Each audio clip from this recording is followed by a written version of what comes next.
브리핑 시작하겠습니다. 더 빠르게, 더 강하게, 더 선명하게 행동하겠습니다.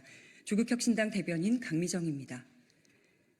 2년 합계 세수 펑크가 86조인데 체코 원전 대출해둘 돈이 어딨나.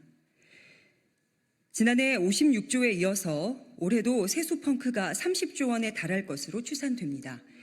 나라 곳간이 비어가는데 추가 경정 예산 편성은 않고 기금을 당겨 쓴다고 합니다.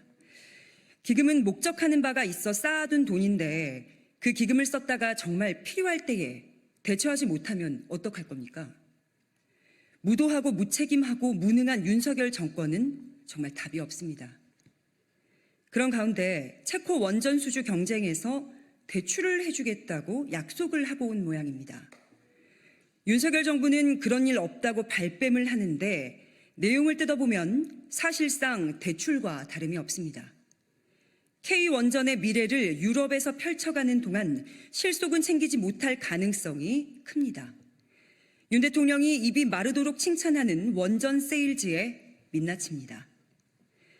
조국혁신당 차규근 의원이 공개한 체코 두코바니 6호기와 테멜린 3, 4호기 프로젝트 문건을 보면 한국 수력 원자력은 한국수출입은행과 무역보험공사로부터 지난 4월 4일 한수원이 참여하는 입찰 프로젝트에 금융지원 제공을 고려한다라는 내용의 의향서가 붙어 있는 것으로 확인이 됐습니다. 금융지원 의향서는 원전이나 방위산업처럼 큰 비용이 들어가는 프로젝트를 유치하려는 국가가 설비 수출국으로부터 금융지원을 약속받기 위한 목적으로 발행됩니다. 이번 프로젝트 의향서가 체코 두코바니 6호와 테멜렌 3, 4호기에 대한 대출 내용을 담고 있는 겁니다.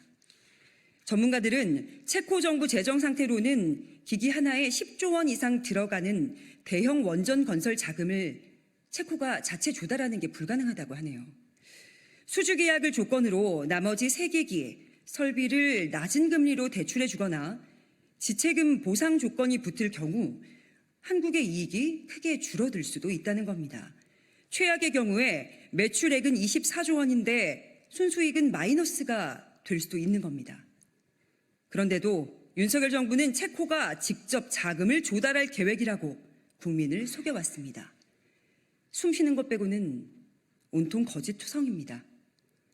윤 대통령이 요란스럽게 국정 브리핑을 열었던 대왕고래 프로젝트는 또 어떻습니까? 시추공 하나 뚫는 데에 1,000억씩 들어간다고 합니다. 하필이면 포항 어민들이 홍게와 오징어를 잡는 어장과 겹치는 곳이라 어민들이 생업을 접어야 할 판이라고 합니다.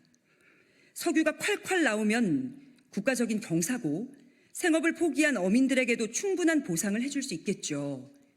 그런데 석유가 나오더라도 경제성이 없어 시추 비용만 날리면 또 어쩔 겁니까?